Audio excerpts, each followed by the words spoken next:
Councillor Hanson, I'm gonna be stepping away from my computer, but you can text me if there's anything you need over the course of the meeting. Okay, thank I you will so do much, my best Jordan. to assist, but I think it's pretty straightforward from here. Okay, thanks so much. I really appreciate it. Certainly, bye-bye. Great. Well, thanks everyone for being here. I'm just in the process of promoting our many panelists for today. So just hang on for a moment. And I'll do that kind of as we're getting started too, because I don't want to hold everyone up. But we don't have a quorum of counselors, so it's a little bit less formal, just so folks know. But basically our agenda today, and we've called this meeting today together for the city to bring in folks who are experts or otherwise involved in Act 164, the state statute that was passed last year, that authorized a legal market and regulates recreational cannabis. And we're discussing local level regulation of cannabis and gaining insights from our speakers today on what the city of Burlington, what options lay before the city of Burlington right now, and looking for advice and better understanding of that and the implications of those decision points. So thanks again to all the guests that are here. I think we have 8 speakers, and we'll go through them. Want to make sure that all the counselors are on before we dive in, but we'll give a maximum of 5 minutes to each speaker, and we're really asking from you all, the speakers, if you could speak to your understanding of the state statute and specifically what you understand Burlington's authority under the state statute to regulate cannabis at the local level, with a specific interest in racial and economic justice. And then once each of our panelists speak, we'll then go to counselors for Q&A, as well as we have the Racial Equity and Inclusion and Belonging Director for the city, Taisha Green, joining us, who will be able to ask any questions as well if she has them.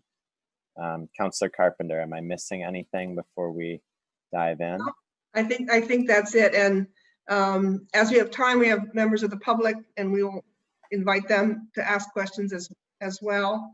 Part of this is also a quick primer on the staggered licenses and how that impacts the industry and in particular the city.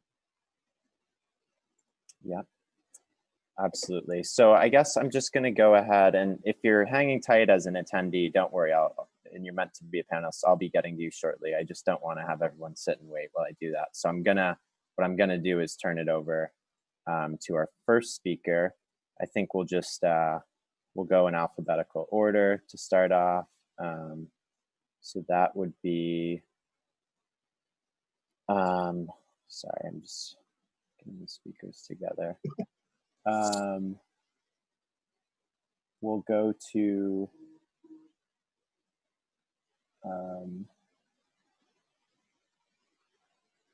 sorry, give me just a second.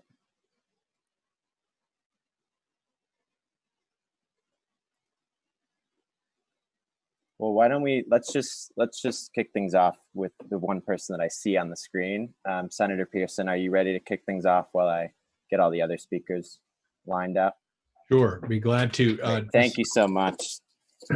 Sure, just so I understand, Councillor, do you expect me to, is everybody giving a few comments and then waiting until questions, or how do you expect that to happen? Yep. So we'll give everyone up to 5 minutes to provide your insights and perspectives, and then once everyone does that, we'll give the public a chance to weigh in if we didn't have anyone sign up in advance, but maybe we'll have a few members of the public, and then we'll go to a Q&A where counselors can ask panelists questions. Okay. Well, I probably hear more to try to answer questions that counselors have and others, but to the extent that well, I'm Chris Pearson. I'm a state senator here in Chittenden County, and I live in Burlington, Ward 1.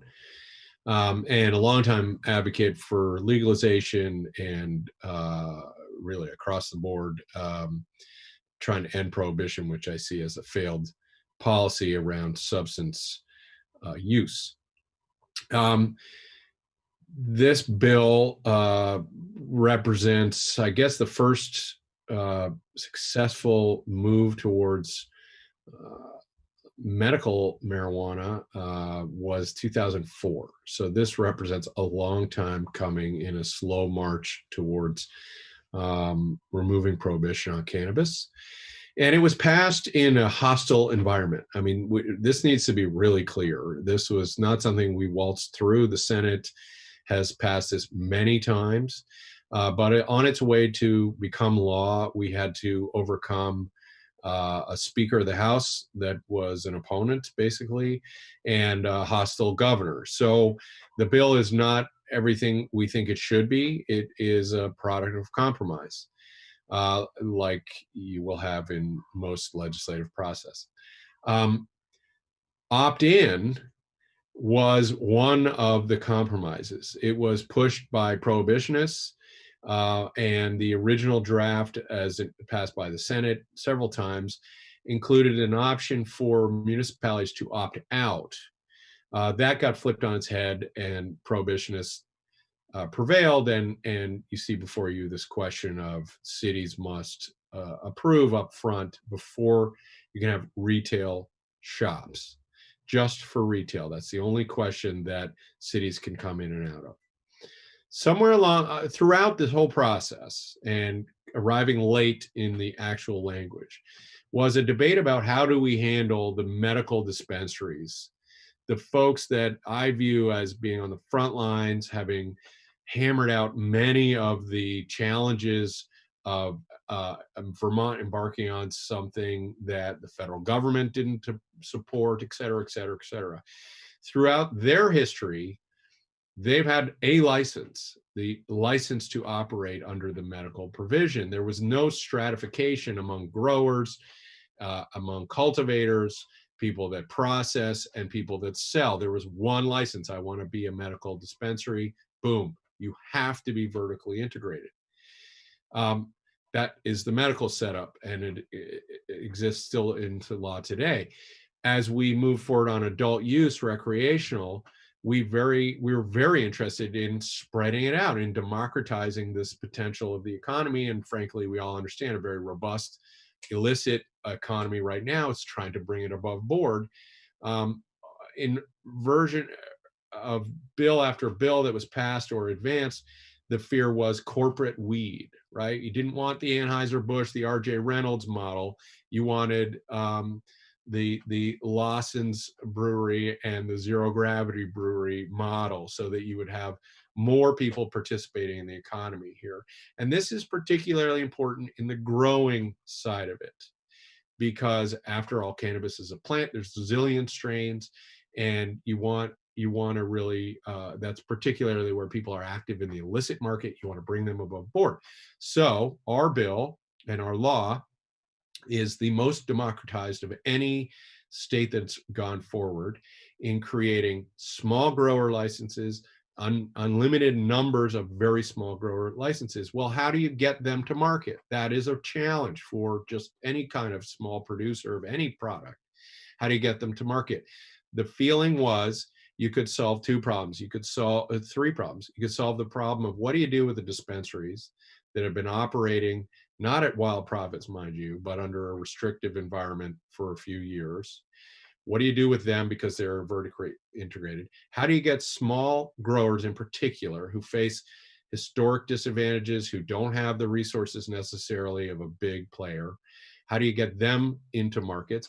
And how does the state get revenue fairly quickly, because all the regulation that the state's enacting and going through costs money, and nobody wanted to spend state dollars on this. It wanted to be as closed a loop as possible. So what we decided in the end was to allow dispensaries to come first to market, because after all, they already have stores. Presumably it's pretty easy for them to do that. That also provides an outlet for the small growers. So you've paired these two things, and you get them a little bit earlier because mechanically that's possible, and that should generate some revenue early on so that the state's not having to front too much revenue as we regulate. Does that make sense? So the question before the council is, what kind of question do you ask on the ballot? To the legislature's mind, what we compromised was fine, have an opt-in. If you want to have stores, voters have to approve it. Late in the process, when we'd settled out how to deal with dispensaries and the so-called integrated licenses, that language was added that says, voters must approve retail or integrated licenses.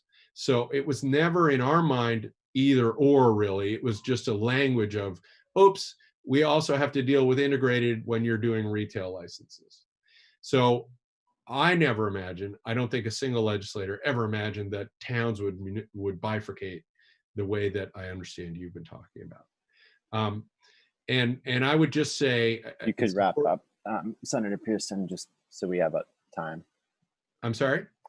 I was just a time check if you could wind down your thoughts. Let me just say that any business can have multiple licenses, which would allow them, therefore, to parallel the integrated structure, okay? It's just that medical has had to be integrated today. And it is presumed that you, in Burlington, you get a 1% local options tax. You have that to control as you do through your normal appropriation. And I'm very supportive of the idea of setting up some kind of fund to advantage particular players and historically disadvantaged communities getting into the marketplace. I think that's great. I worry about this bifurcation of the ballot question on types of licenses. It seems like you have power through zoning, through your permitting process, and other regulation of businesses, the way you do bars, to have some handle on businesses opening. So anyway, that's a little bit of the history. I hope that helps. And thanks for looking into this. Great. Thank you so much, Senator Pearson.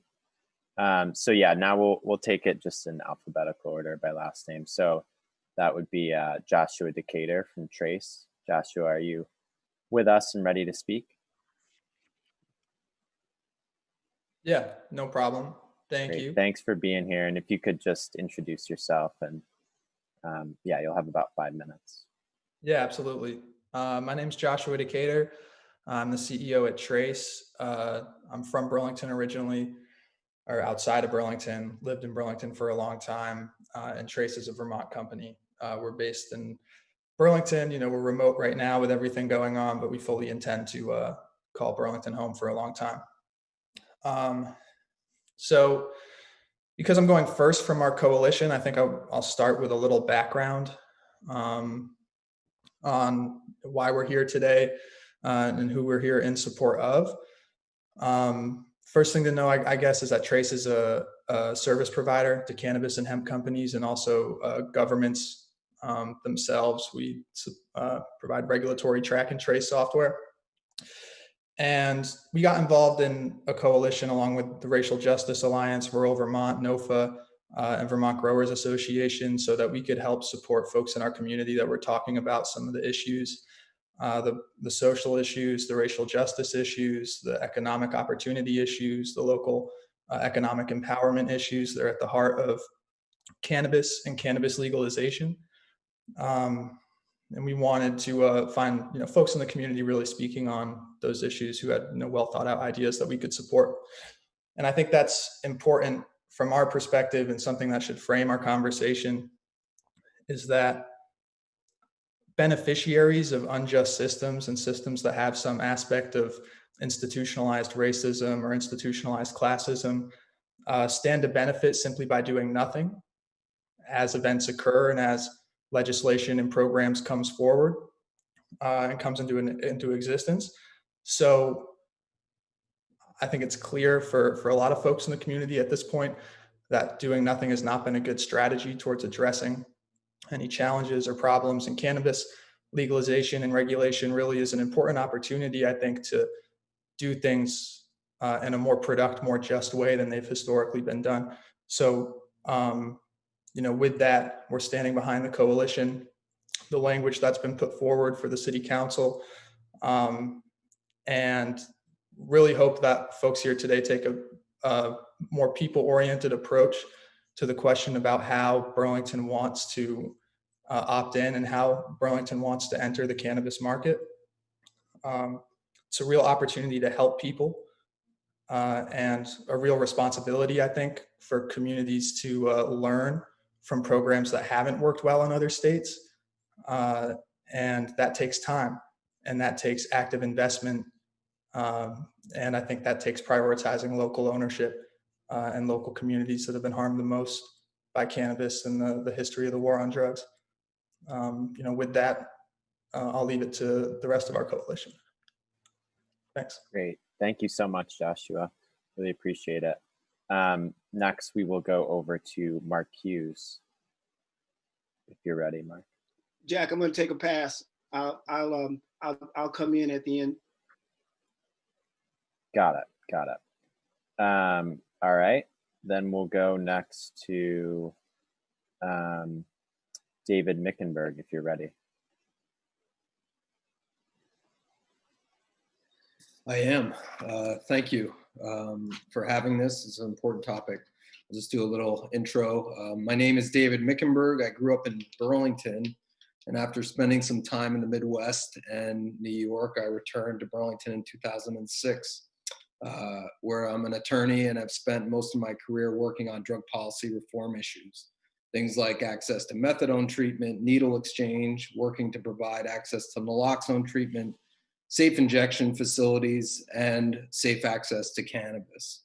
And my work on Act 164 was on behalf of a national organization that advocates for the reform of our nation's misguided cannabis laws. So happy to be here.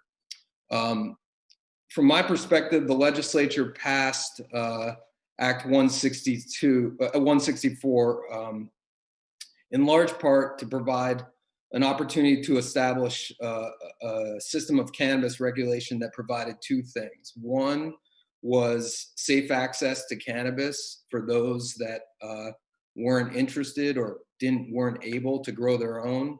As you may know, Vermont was the first state in the country through the legislature to pass a bill legalizing cannabis for growing of your own, but didn't provide any safe access for those that could not grow on their own. And two, the legislature was focused on access to the cannabis industry and providing wide access to the cannabis industry.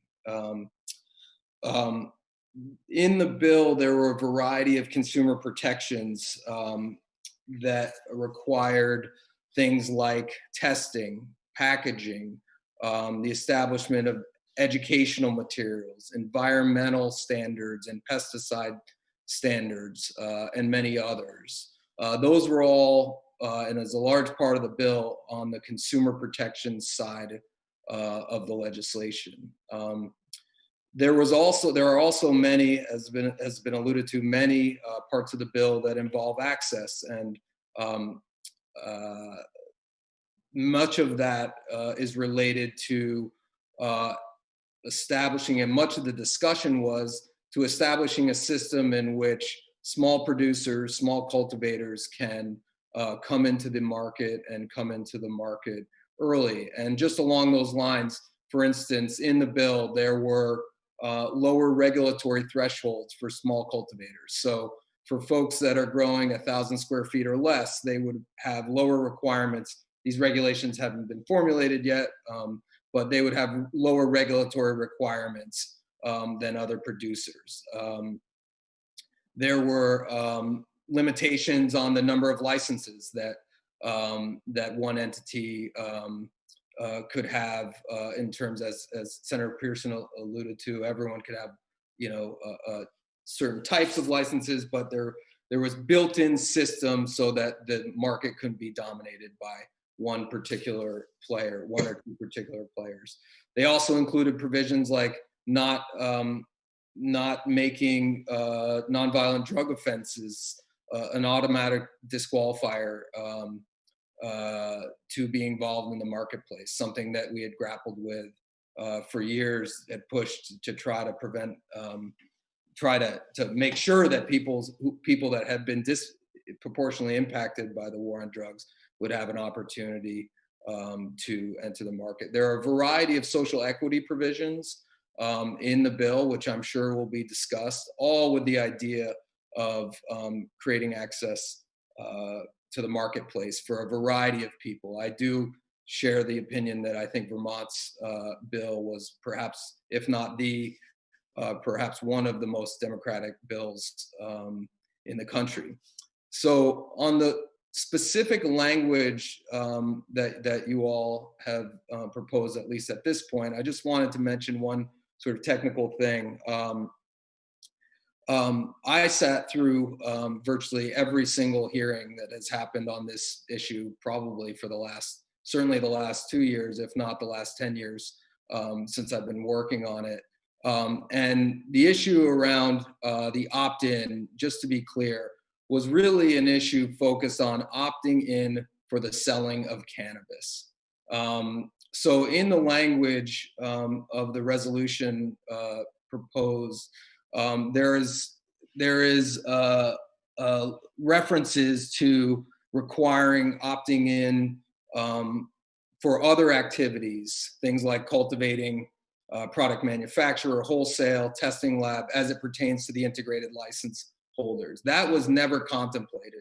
I never heard a discussion once in any committee, any conversation throughout the entire process that any entity, whether it was an integrated license holder or otherwise, would have to have communities opt in for those activities. So that particular piece I just wanted to highlight for you in your resolution, I think is outside the scope of what the legislature contemplated when it required the opt-in.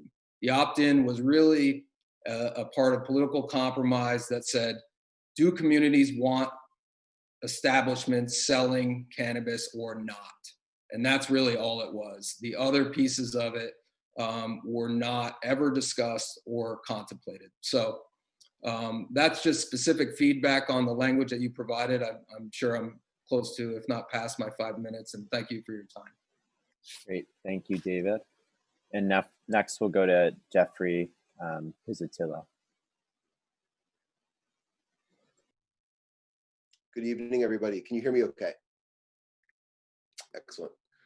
Thank you, Jack. Thank you, Sarah. Thank you, Joan and JNIC, and the rest of the city council members that have joined us this evening. Thank you guys for hosting this, and Senator Pearson, good to see you, and everyone else. My name is Jeffrey Pizzatillo, for those of you who don't know. I'm a Burlington resident. I'm over here in Ward 5. And I am the executive director and the co-founder of the Vermont Growers Association. We represent Vermont's cannabis professionals in this state. We are the trade association. We're a nonprofit. We're a 501c4. So we're a mutual benefit organization, and we're seeking to really think of us no differently than the Vermont Brewers Association and Greg Noonan in the 1990s, for those who recall. We want that small craft market that we have for beer, to draw that analogy. So we are more than just growers. We are retailers. We are every corner of the industry in Vermont. We like to say there's more than just craft growers. There's craft retailers, craft distributors, and so on. And so that's who we are. We are, the next foam brewer that we have in town. So we are sincerely appreciate this opportunity to have our voice heard. Lots of times, especially over the past couple of years, cannabis is still somewhat of a taboo subject matter. So again, the capacity to have our voices heard, a lot of us operate in the shadows. And let me pick up on that. One of the important items for our members is the ability to transition into a legal marketplace.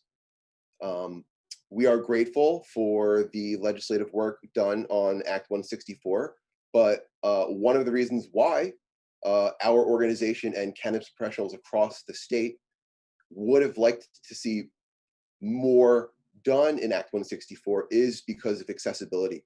It's very difficult for us to see our path forward in this marketplace as it's currently written. That speaks to equality, that speaks to equity, and that brings us to why we're here today.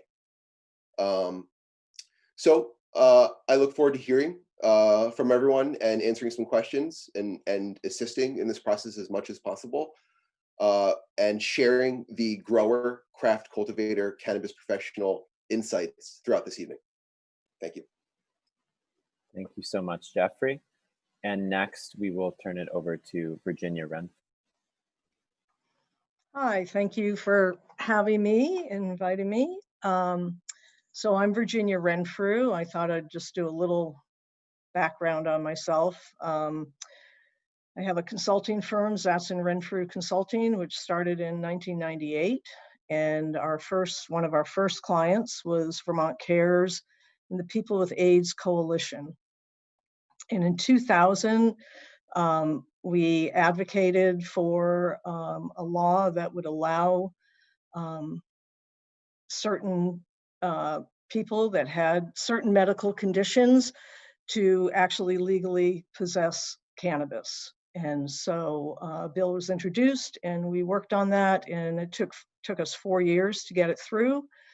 It was the most restricted law in the country, and it actually remains to be the most restricted law in the country for medical cannabis.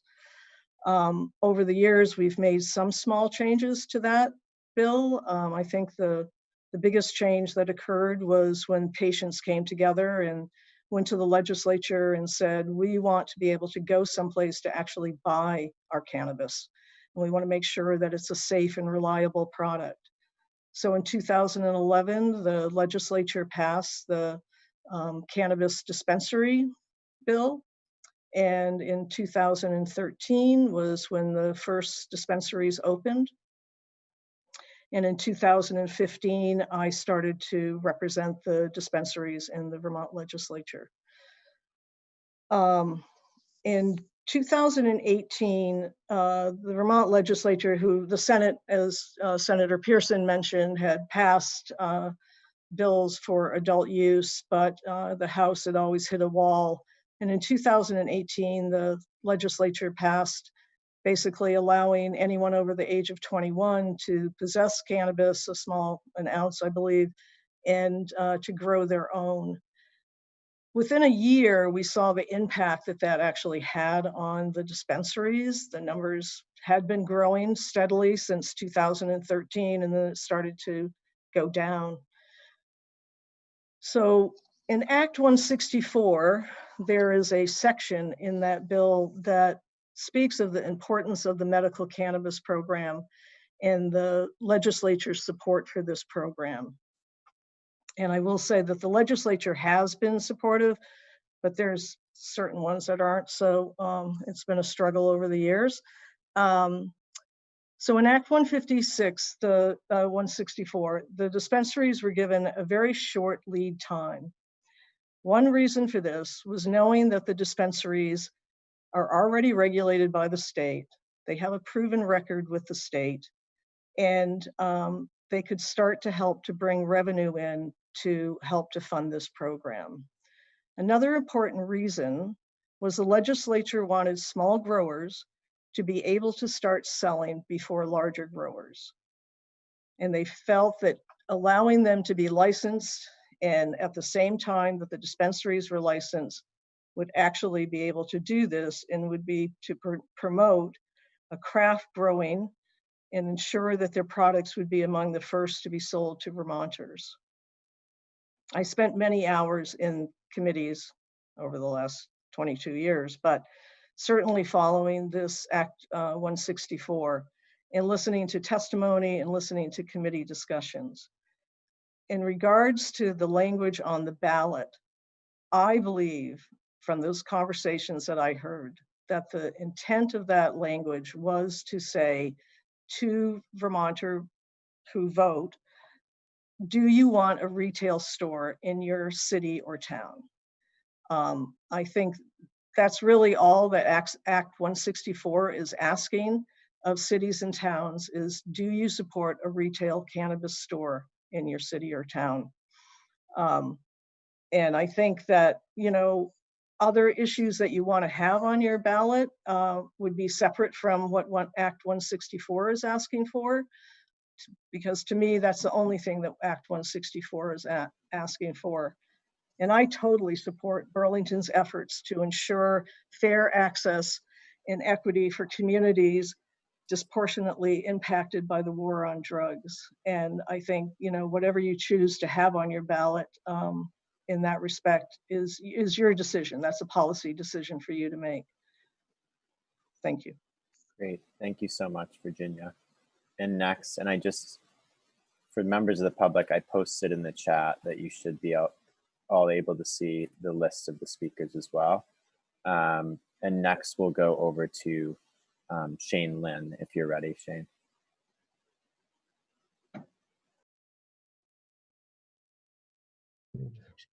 Hi, everybody. Thank you for the opportunity to speak to the council here. I did send in just a draft letter, which I won't read through, but I did send my comments through, and I wanted to see if there's any questions I could ask. Because I'm sure what I've learned over the years with cannabis there a ton of questions usually, and I wanted to make myself available to answer any questions.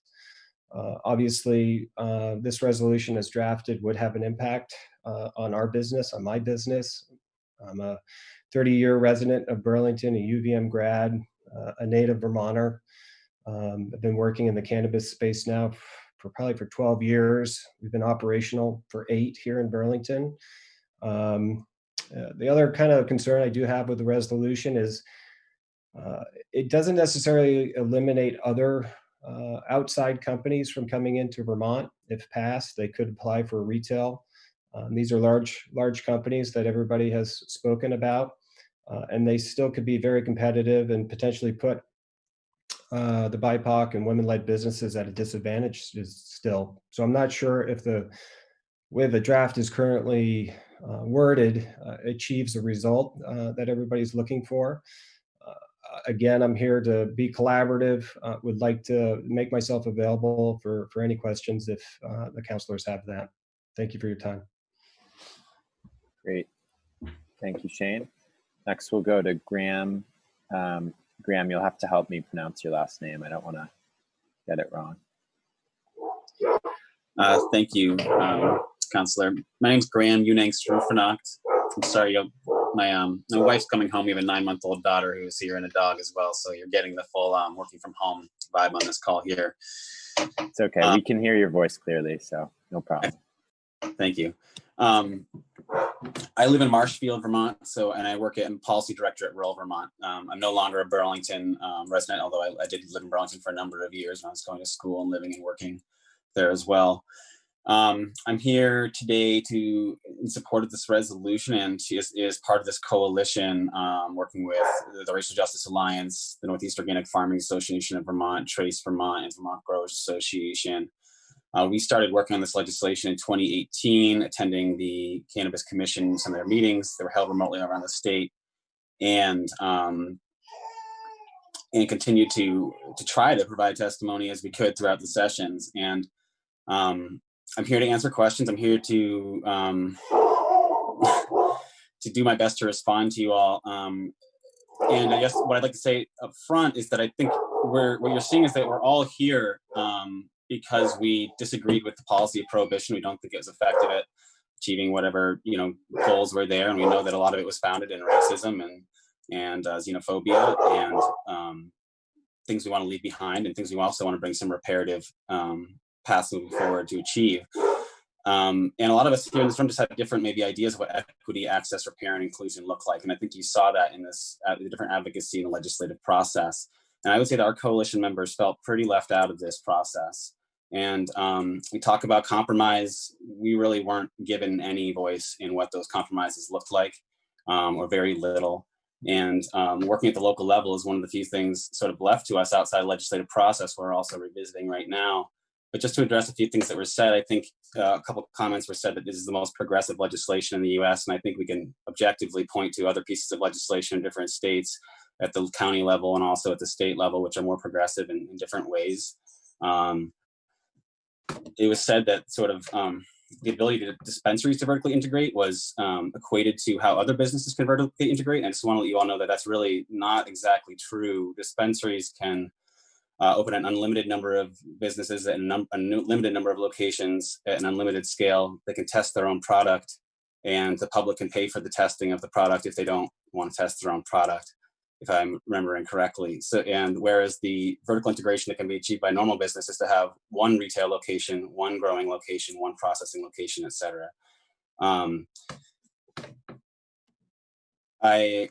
In terms of the lower requirements for small cultivators and what equity in that respect looks like, I think it should say enough that NOFA Vermont and Rural Vermont are here testifying to the opposite, that small cultivators and growers do not have a place in this bill, do not have an adequate place. We've seen the integrated licenses have all of their privileges spelled out in this legislation, and none of the privileges for these other scales of cultivation are spelled out, and those who wanted to provide testimony and really work on articulating that have not been given the opportunity to do so.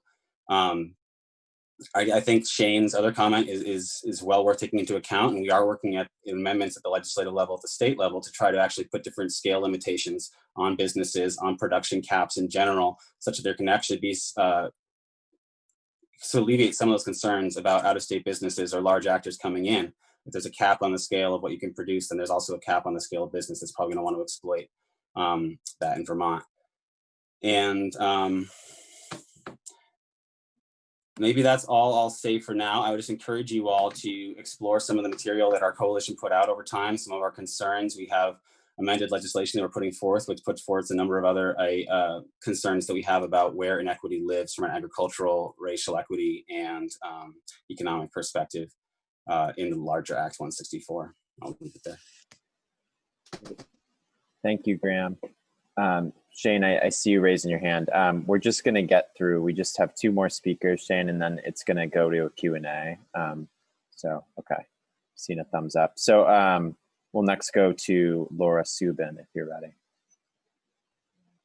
Hi, thanks for having me and for having this conversation. My name is Laura Subin, and I direct the Vermont Coalition to Regulate Marijuana. Is the name of the organization because back when we started in 2014, all of the state's laws used that language.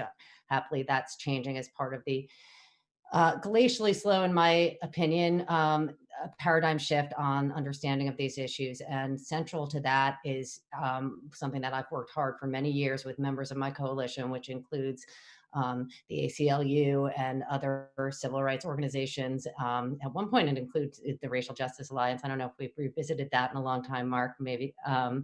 To center these conversations where they really should be about where the harms of prohibition lay. And I think that everyone on this panel agrees that there was a radically disproportionate and hugely harmful impact on communities of color based on cannabis prohibition. So I came to this work with that orientation. It has guided me throughout my efforts along the way.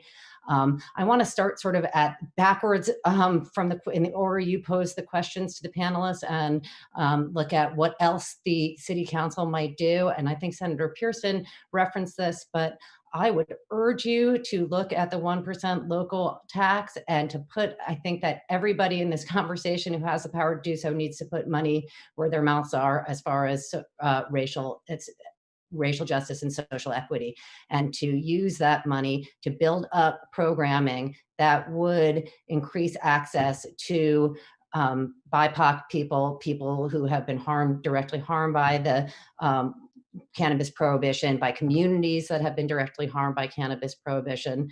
I hope that we will all work towards ongoing criminal justice reform and not get complacent, that that's the end of the conversation about decriminalization and legalization of drugs, and look at Chittenden County has a progressive state attorney. What more can be done in policies? She just decided to stop asking for cash bail. There are a number of ways, in addition to Act 164, that we need to look at achieving racial justice and social equity goals in regard to cannabis policy. And I think legalization and tax and regulate are a beginning and not an end to that conversation. I am also an attorney. I don't know if I mentioned that. And I do and this is not my area of expertise, and I know the city council has its own attorneys they can use, but I do worry about challenges to the resolution as I read it. I think it goes beyond the scope, as other people have said, of what the mandate was about what the ballot question about opting in and opting out. And so it concerns me that it would challenge any vote that took place with a resolution that had the language that I've seen so far. I also, I think somebody else said, I don't think it would achieve the goals that it would be designed to achieve, because putting out licenses for integrated licensees by, I think it was to 2024, for about 2 years. If those entities wanted to, they could apply for the other licenses and become vertically integrated anyway. And so to the extent that there are fears about the market share of the existing cannabis dispensaries, this language wouldn't stop them from going the other route and getting licensed up and accessing the market in that way. I also share the fear that there are other entities, large business entities, that I worry about coming in and might be just as detrimental to small farmers gaining access, and small retailers gaining access. And so this language wouldn't help prevent that. So I do think that there was a lot of debate and about the timing of the licenses, and I don't think my personal opinions about it aren't particularly relevant, but the timeline is also in statute. So I also worry about how much flexibilities municipalities actually have in that way as well, because the timeline is pretty explicit in the statute. So I do think that Burlington absolutely should move forward and put a ballot item to voters as soon as possible. Burlington's long supported legal cannabis sales. Businesses need security to plan and understand where they're going to be able to operate.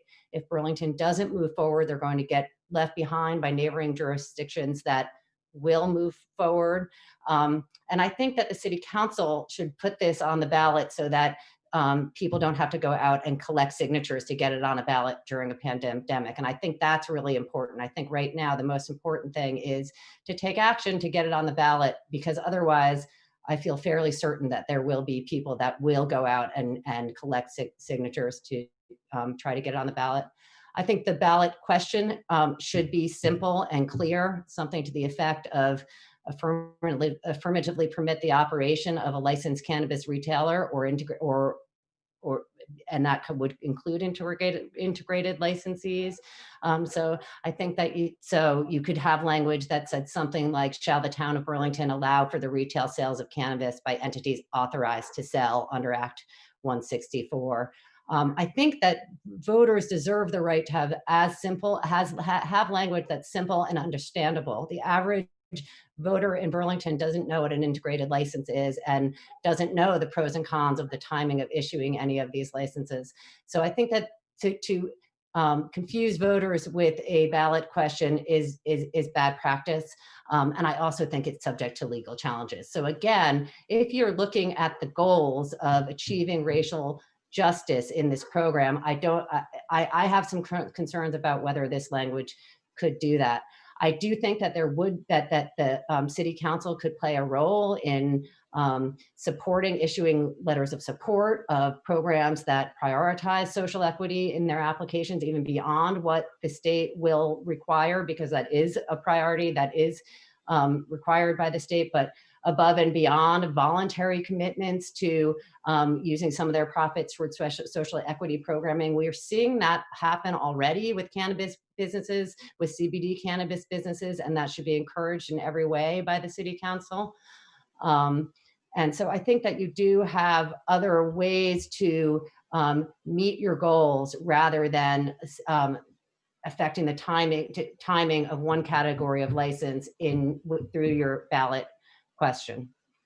I think that's probably about 5 minutes, and I think that is what I wanted to say. And I did just also want to add, I think that there is some misunderstanding about the integrated licenses. I don't think it's accurate that they have they will have special privileges after everybody's licensed up. They will also be required to have independent testing. That's a really important piece of this legislation, because I think that independent testing for all cannabis retail entities has been something that we have been missing, and should be welcomed as far as quality of product, safety of product, equity in the market, all of those things. So I think that the intention of the legislature is to acknowledge that we have integrated businesses already and see how they can survive, but also to then have them be subject to the same rules once the rules are made. And that's another important timing question. I heard a lot of, I was in all those committee rooms too, and trying to figure out how we could get small growers to sell while rulemaking was going on for some of these other details. And so I think that the idea to use the existing dispensaries, but then have them switch over and be governed by the Cannabis Control Board like everybody else once the rulemaking process is completed. Great. Thank you, Laura. Appreciate that. So that is everyone. Mark, I wanted to clarify, were you just waiting for the Q&A, or did you want to also share your thoughts as well? Yeah, I think I got a couple of words. I was actually running late for the meeting because I was sitting in another meeting before this with the mayor and talking about public safety here in Burlington. So I just wanted to just get myself grounded. So I appreciate that. Thank you. And good afternoon to everyone. And for those of you I know, Virginia, it sure is good to see you again. And I wanted to just shout out to all of y'all that I know and some of you that I don't, and just share a couple of thoughts, but mostly take questions. Chris Pearson, it's also good to see you as well, sir. I will just give you a little bit of background from the perspective of Justice for All and the Racial Justice Alliance and the work that we've been doing here. The first time this came across my radar was back at the close of 18, the beginning of 19, when I noticed that there were 3 reports that were released by the Cannabis, the Marijuana Commission, or I think it was, and it disturbed me that there was not one word on equity in any of those reports. And the reason why it was disturbing, because I knew it was really going to be used to inform the work that was done on S54. So I testified, and I went in and spent a lot of time with Dick Sears and company in Senate Judiciary, and also sought to intercept this bill in House Judiciary, and also provided myself and our constituents. We, I think did quite a bit to let's just say, keep the conference committee informed on our position. There's also a petition that we circulated. I think there's probably over 500 signatures on it. I'll just drop a link to it there. During this time, after conference, the governor's non-signing statement is pretty clear on just where we fell short on equity. The reason why I'm not giving you a big background on the racial equity implications and all of the history on the war on drugs and just all of the challenges that just go with something like this is because I'm just exhausted, especially in this climate right now. And if I have to educate you on that, then I think we got bigger problems. So yeah, there's ongoing work. The coalition, we continue to do this work. We've already sat down. Chris, I don't think you were able to make it, but we've sat down with the rest of the members, Dick and Joe and Jeanette, and I forget who else is there. And yeah, we have we're taking another pass at it, and we've already submitted some language, and it's in Ledge Council. And so we're going to continue this fight for the small growers and the those who are emerging in the market, and yeah, the folks who are of color who are trying to get in this market. Full disclosure, I own a cannabis business. I've owned a cannabis business since 2019. the reason why I haven't made any moves on it is because I don't have any money and I don't have any land. And I would imagine that most Black people across the state and folks here in Burlington would probably say the same thing. So I just want to make sure I am very transparent about the work that I'm doing. I think everybody on this call who know me knows that I do the work for a lot of other reasons. But yes, I do have a personal interest in this, and I want to make you aware of that. I want to just talk just briefly about achieving the goal. I've heard a couple comments about the goal, what it is that we're trying to achieve. I think nobody's better here to explain that goal than I am. I think it's pretty clear. We've gotten locked out of the market. We're fighting really hard. And I think it was only because our fight, or mostly because our fight, that the expungement bill actually made it across the finish line this year too. So we're grateful that at least that work has started. We're going to have to go back and revisit that too. It's unfortunate we had to wait for regulation to get expungement, because actually equity is where you start talking about. With regulation, it's an equity conversation. Expungement should have been a legalization conversation, but I wonder. The question here is simple: after having done everything that we can do to try to get some attention at the state legislature in providing language that was modeled largely after Illinois' policy, which is probably some of the best policy for racial equity in this business in the nation, and being told throughout the entire time, especially towards the finish line, from many of the folks who represent big business, some of who are on the call right now, that we just need to get this across. We've been working at this for a long time, and this sounds really familiar to me because I hear it a lot. Just wait. If you just wait, then you'll get yours later. So we had no choice, because the policy was passed at the statewide level. And but we do have the option to go back and continue to fight, and that's exactly what we're doing. Meanwhile, back at the ranch, here we have the largest city in the state who have the opportunity to place a question on a ballot. And despite what anybody is saying here in terms of what the legislature's intent was, and I won't argue that. What I will argue is that I think the city attorney, it seems that it seems that she was pretty comfortable with this question because it was ready to go.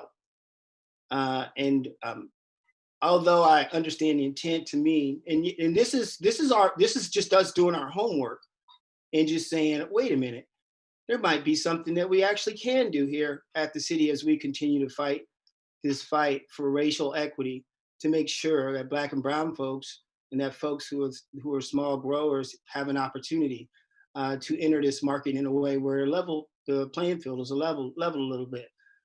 So yeah, what it does is it just holds folks that are already doing well in another section of the market back for a little while, makes some space for folks to come in who, or maybe like me, don't have any land, don't have any money, don't have any business, and want to get started in this market. Now, some people are going to tell you, well, there's this opportunity. You got this opportunity to make a whole lot of money, and if you pull back, then you're not going to be able to get the taxes that you would normally get. And you could use those taxes and give those taxes to these folks who are, Black and brown businesses. Well, what does that matter if you're placing them at a disadvantage? Basically, what you're saying is we're going to get a head start so we can help you. But you're already in the market and you're already doing well. So yeah, there is a little bit of a loophole in there, and I think that I very much believe, and I'll leave it to the legalese to make that final decision, that it could be used. And I don't think that it would cause a whole lot of harm. And I think the other thing we have to remember is it should be used in conjunction with the other tools that we have at our disposal here in the city in terms of making our own rules making our own ordinances to fill the gap in those areas where some of my colleagues have told you that this doesn't necessarily, quote unquote, meet our needs. So I think the tool is there. I think that there's an opportunity, and this is where I'll close, Jack, is just to say that, so here we are. This is the largest city in Vermont. Obviously, this has gotten a lot of folks' attention. So welcome to the party, folks. So this is important to a lot of folks. And obviously, there is some ramification. There's something that there is an interest that folks that are on this call have. So counselors, I ask you, consider that. What do you think folks are here for? Okay. I think it's pretty clear what I'm here for. And so I'll say that this is your moment, Burlington. This is your opportunity, because what you can do is you can define this market in a way that you will set an example that reflects your priorities, the priorities that you expressed when you declared racism as a public health emergency, the priorities that you expressed when you set $1 million aside to address racial equity, the priorities that you expressed when you hired an executive director of racial equity, inclusion, and belonging, and the priorities that you expressed when you were the first city in the United States to decide that reparations was important enough that you would do it at your city. So this is your moment. This is your opportunity. And as much as the rest of the state doesn't like to hear it, as Burlington goes, so does Vermont. I'll take your questions. Thank you, Mark. All right, well, we've now made it through the full panelists, and we've still got about an hour for Q&A, which is great. I did want to give members of the public the opportunity to weigh in. No one had signed up in advance, but if you're on the call from the public, you can use the raise hand function in Zoom, or you can send an email to me, jhansen@burlingtonbt.gov, and we'd be happy to unmute your microphone and let you speak. I'm not seeing anyone at the moment. We can circle back again at the end as well for members of the public. So at this time, I want to give city councilors the opportunity, and I do see you raising your hand, Shane, but I want to give city councilors the opportunity to ask questions. And yeah, if any councilors would like to go to Shane and hear what he's thinking, or if have any questions for any of our panelists, please just indicate that, and I'll go to you. Councilor Carpenter, go ahead. The concept I'm struggling with is I believe we need to opt in. I believe we need to prioritize the use of our option tax to support BIPOC businesses. And I understand the goal of delaying the integrated licensee to enter the retail market to give other small business growers and BIPOC growers opportunity to enter that market. I'm still confused a little bit around that concept. So I appreciate people's response. And in particular, I think I heard a couple of speakers speak about the fact that we as a municipality don't have any ability. We don't issue licenses, it's all done by the state. Are there other things that we as a city can do to promote our own small growers and BIPOC growers getting licenses first or more quickly? Maybe we do it through ballot, or maybe we do it through policy, but I appreciate some observations on that. Yeah, and Councilor Carpenter, because we have 9 panelists, yeah. I think it might be necessary to indicate who you want to go to. Okay. Otherwise, it's going to be very difficult, I think. Well, I guess it's really, there appears to be a difference of opinion on whether allowing the one integrated licensee in sooner or not allows. So I guess I'll ask Jeffrey's opinion on that. And I guess on the other issue on the license, how does Burlington promote getting the kind of licensees we want in? Because I'm more almost worried about, the Walmart of cannabis coming in here. And do we at all have any opportunity? And I don't know whether David or Chris can answer that. Okay, so you want to start with Jeffrey then? Yeah, so the question is, how much difference does it make to have the one dispensary in first relative to the marketplace? Would you like me to address it in with regards to any aspect that advantage, or that one getting earlier before the other? Anything specific that you wanted me to address? Well, I mean, the way we've proposed the ballot item, and certainly Councilor Hanson and I are understanding early on, was the intent was to give advantage to small growers and BIPOC owners to get into the marketplace first. I'm hearing differing opinions on that. So I'm just really I'm struggling with how much advantage does that give your members, for example? I got it. Thank you. So we often hear this 5-month window, which is a figure that I think has been tossed around earlier this evening. And that is what's written in the act, is that 5-month window. I believe it's May is the initial sort of license date. And then 5 months down is when basically all of us, everyone else other than the dispensaries, would have access. So the reason why our members interpret that 5 months as more like 24 to 36 months is because of the business development and everything that's involved behind this. And what do I mean by that? So recently, we had one of the more reputable hemp storefronts who is a member of ours, the Vermont Hempicurian, come to us and say, hey, Jeff, it's going to take me at least 12 months to get my business off the ground starting the day I get that license. So that is the realistic time frame that we're looking at. It's not what's written into the law, that 5-month window. The realistic time frame, which we're talking about in terms of equity and equality, when individuals in Burlington would be able to access this market and rightfully operate within it, that 5-month window is not an accurate representation of that time frame. Financing, insurance, trying to find a building, how long do these things take?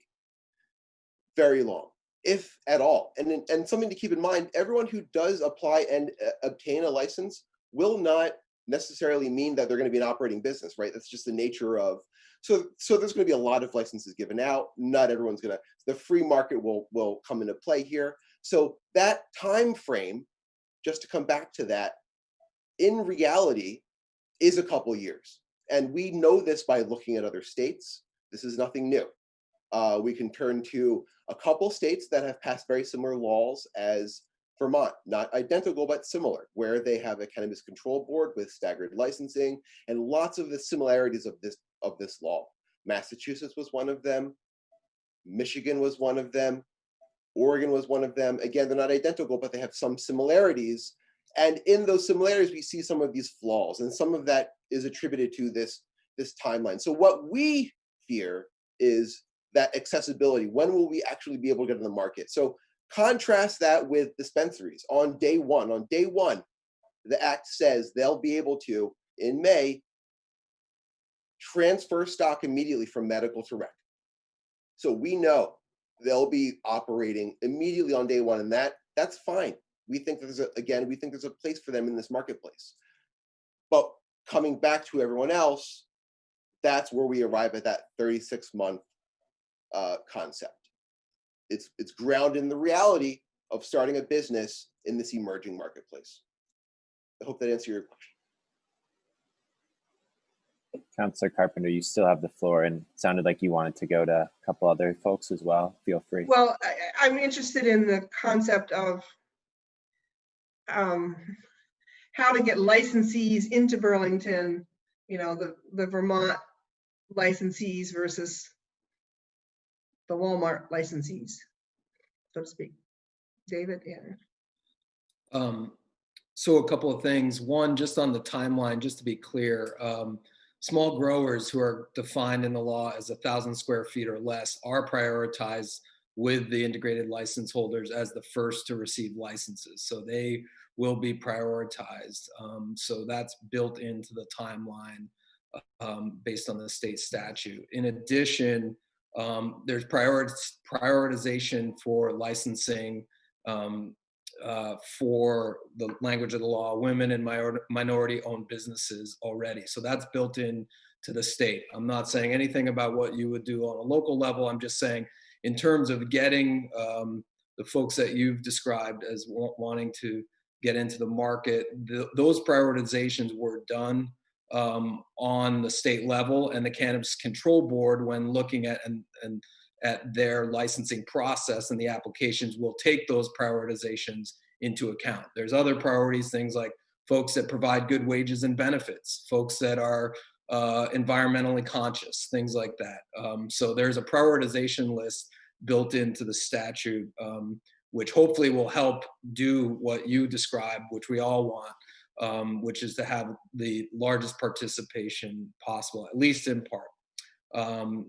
So in response to your question, and the other piece that you had mentioned and asked that look at is the local authority. The licensing can be done just by the state, but it also in Act 164 sets up a sort of local cannabis board equivalent to what you do around alcohol licensing. So whatever inherent authorities you have related to that, you can also have. You don't have to, but it gives you the option to be able to have local authority through your local cannabis, for lack of a better term, you know, cannabis control board, your local cannabis control board.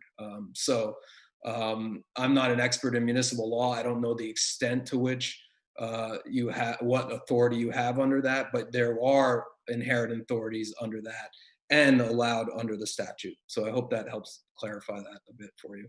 Just one, so does that mean we could slow down some licensees and give priority to others? Well, that would probably, I don't know the answer to that question. Separate, you mean you're talking about through your local authority. I mean, that would be a question for your attorneys. I'm not sure, just because I don't know the extent of your authority. There's nothing in Act 164 that addresses that. It doesn't give you more or less. It just says what you have. And so, I mean, it just gives you the opportunity to set up this board. So your attorneys will be able to advise you on that. But whatever authority you have, you can then exercise through that particular, but you can't license anyone. So for instance, if small growers, they would be, if it's let's say a not small grower, so somebody over 1,000 square feet, you couldn't license them first, whether it fit your criteria of what you wanted, because the state hasn't licensed them yet. So it does require a state license at the outset. So at the very minimum, the only folks that will get licensed early on will be small growers and the integrated licenses for that 5-month period. So. Sir Carpenter, you all set? Well, I don't want to hog the whole thing, but I see Senator Pearson. So do you have an answer? Well, I think the easiest parallel, I'm not an attorney either, is the authority you have over bars. I mean, a bar gets a state license to operate and comes to the city to get its establishment license or whatever it's called. Can't open until the city signs off. So I do think there's parallels. Remember, we're only talking about the stores.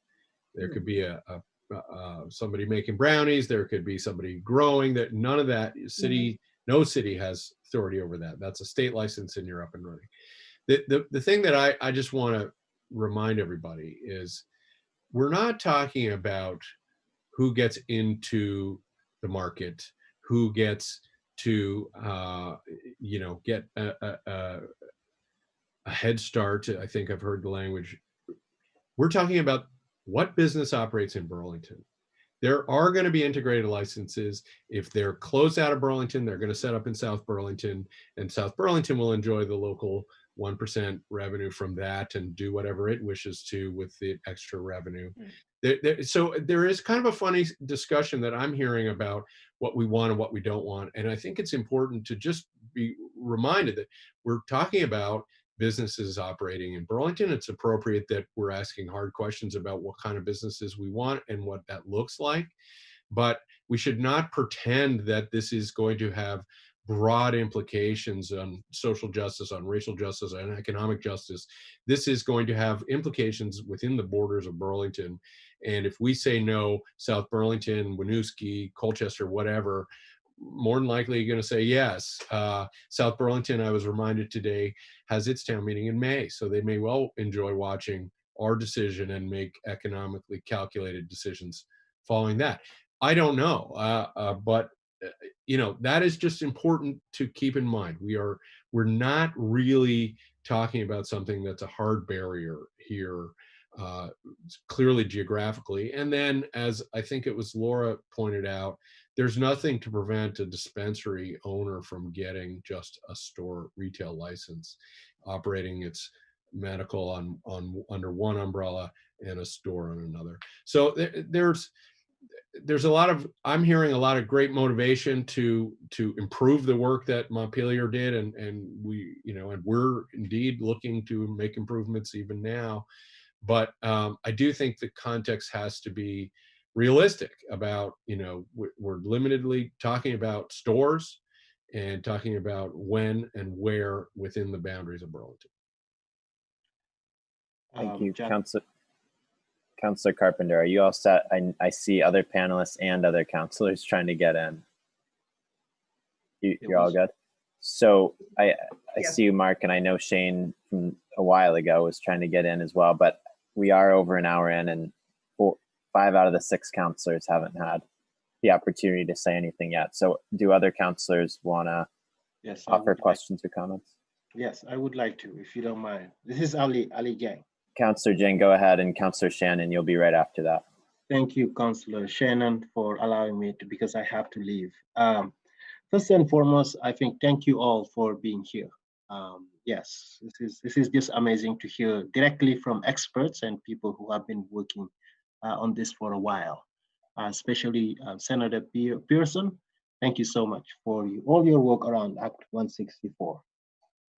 You know, Mark did ask a question earlier about why we are here. Me personally, I'm here to learn and to grow.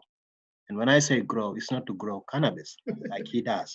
I just want to understand this issue better, and in order to better educate my constituents. But I'm in complete agreement with Laura Sabins, completely.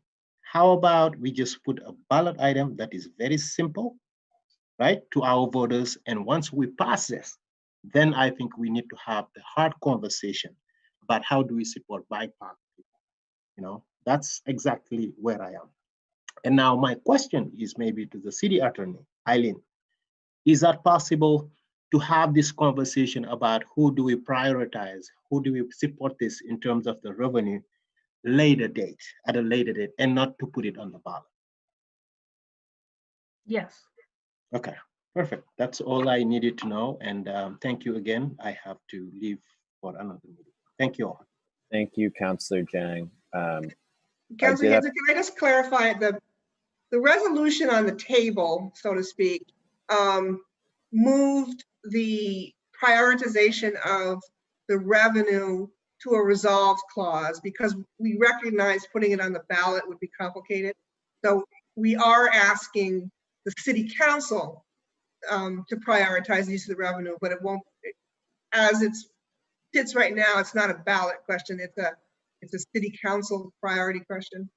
Okay. And we need to do that. So that's, yeah, and I'm here just about the language that need to go to the ballot, to the voters. And it seems that anything else, it can wait, and we can work on that, right?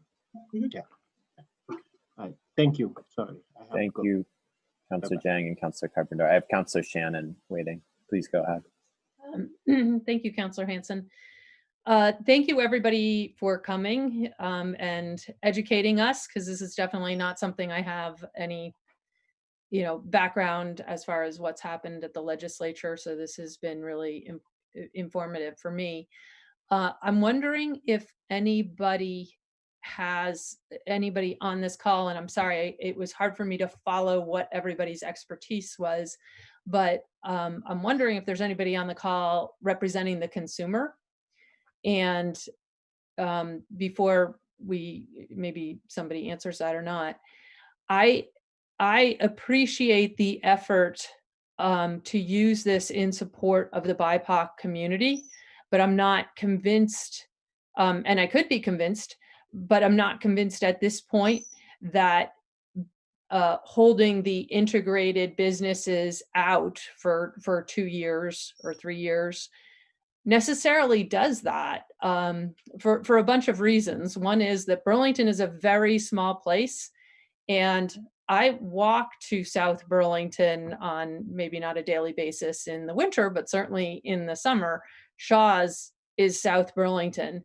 And so I think that forcing a business that potentially serves consumers very well to South Burlington could disadvantage Burlington and the BIPOC community in Burlington, because if we're able to get that 1% sales tax and we're able to allocate some portion or all of the 1% sales tax to BIPOC initiatives, we're kind of shooting ourselves in the foot to if we're setting ourselves up to be less successful, to not get as much of that 1% revenue, because we are forcing the business that meets the needs of the consumer best. And I don't know if that's the case. I'm just saying that might be the case. But if we force that business across the border so that South Burlington gets that 1% sales tax, I don't think we have served the citizens of Burlington well, or the BIPOC community well. And if what we're really trying to do is to give some advantage to BIPOC businesses as opposed to the BIPOC community, then probably we should outright say that, rather than focusing on small businesses. Say only BIPOC can open businesses within this time frame. I don't think that that's a good idea, because I think that that is too limited a view of how we're going to benefit the BIPOC community here. So as Ali said, and as others have said, I prefer the more the simple question. We know that you can't put double questions on the ballot, then people don't really know. They may have a yes answer to one and a no answer to the other, and it confuses people. You don't really know what they mean when they say yes or no when there's a double question. So I don't think we should do that. And if I would like to hear from Shane.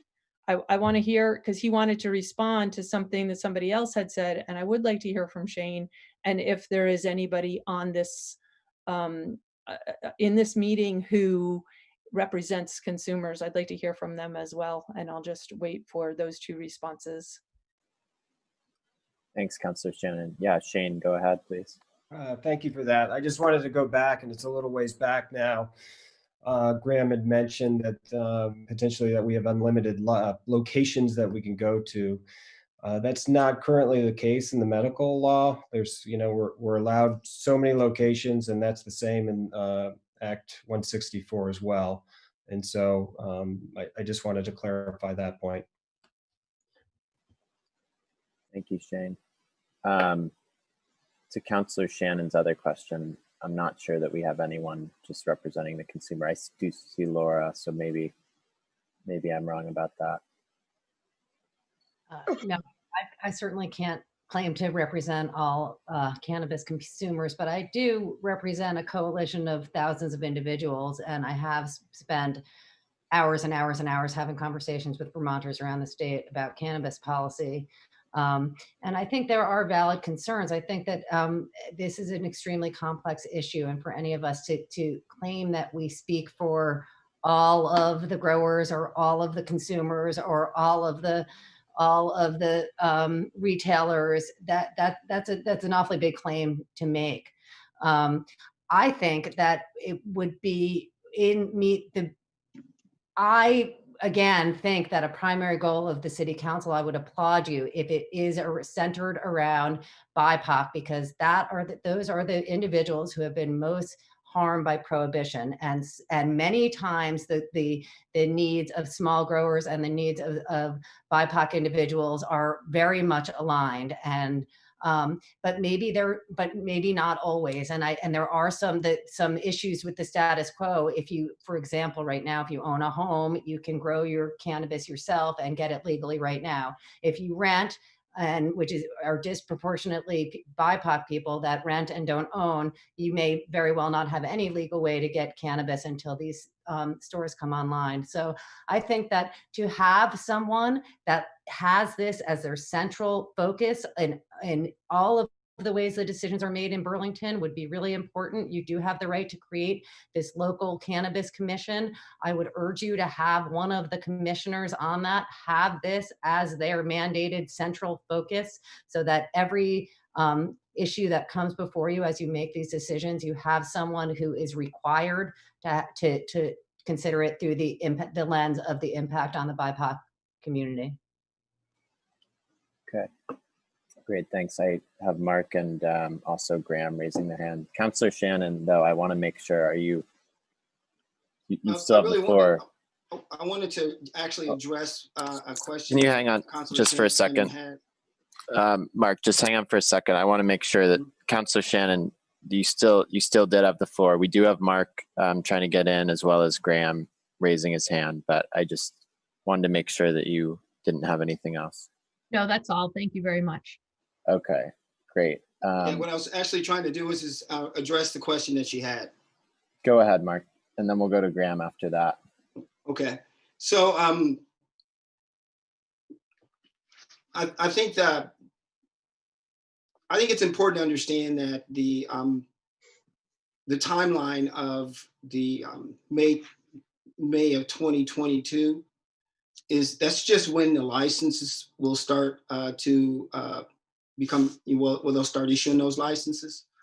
And that first 5 months that we were talking about there, I think that's that period where the folks who are integrated, they would be able to enter in the market, as well as the growers. And to David's point, he'd indicated that there would be some level of priority that would be set, but we'll come back to that because it's not quite that straightforward.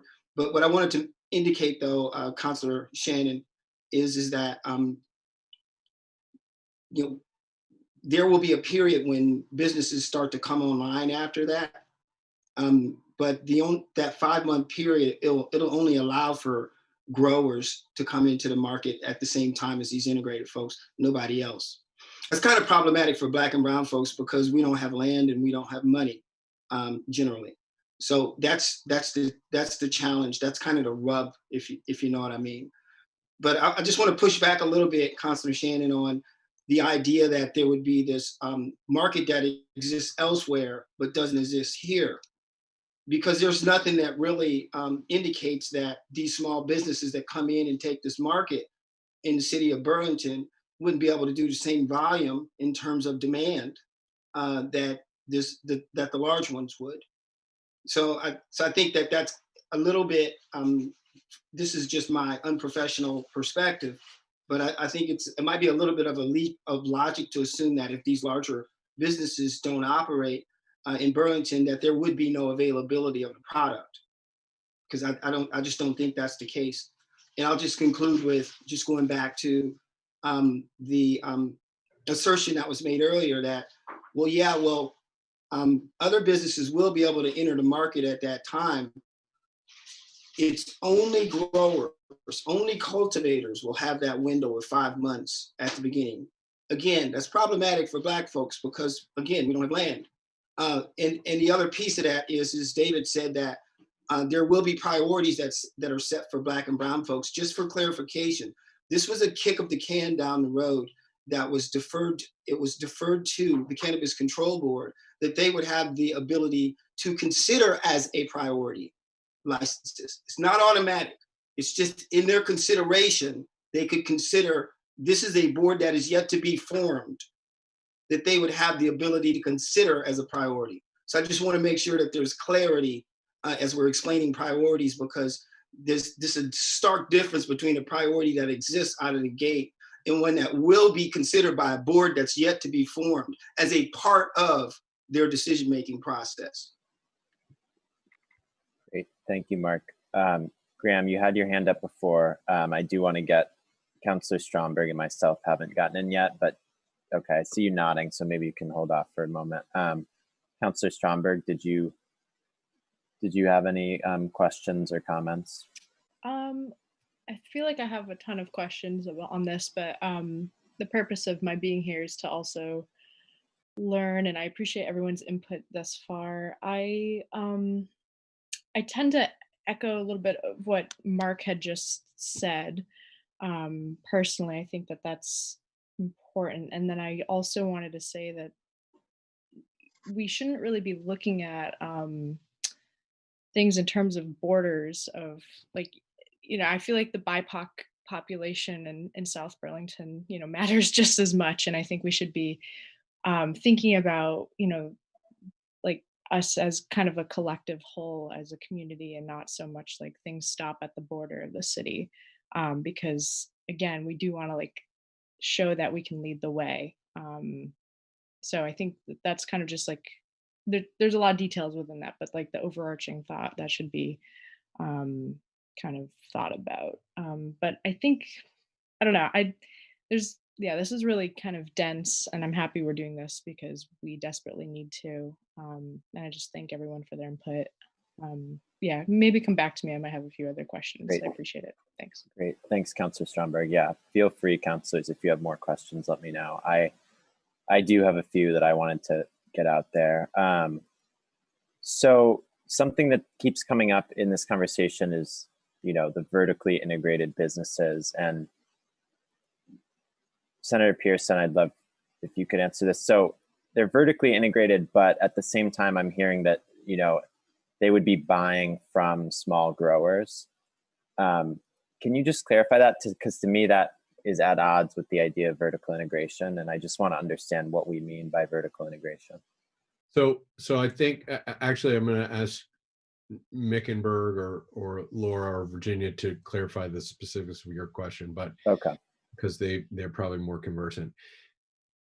We didn't give the dispensaries a vertically, we didn't say, let's give them vertical integration. We were setting up a medical system under a federal government that didn't want anything. And so we gave them a license to operate a dispensary. And that meant they could grow, they could test, they could cultivate, they could, you know, create tinctures, whatever, and they could sell. So that was just a dispensary license. It was one thing. Nobody else could do any one little part of that. It was a dispensary. We licensed a very small number of them as we were tiptoeing into this. Now that we're going into the recreational adult use market, we realized, hey, there's a lot of pieces to this business. We don't want them heavily concentrated in a few hands. We want to spread it around. And so we started setting up, okay, well, you need to have growers, you need to have cultivators, you need to have, you know, there's all these different pieces.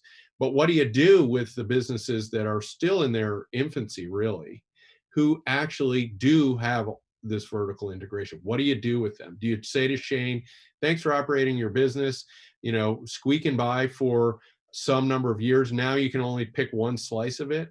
We were stuck. It was tricky. Do you just say to them, you can only stay in the medical universe and we'll let the recreational market be somewhere else? That didn't seem fair either. There was no great answer. So the vertical license is just a way of acknowledging this transition that businesses like Shane's, who's a Burlington business, by the way, is going to have to go through. It wasn't a desire to give Shane, you know, a step the motivation wasn't, hey, let's make sure Shane gets every piece of this. It was, Shane has an existing business. What is it going to look like in 5 years? We can't snuff him out because we're now broadening access to cannabis.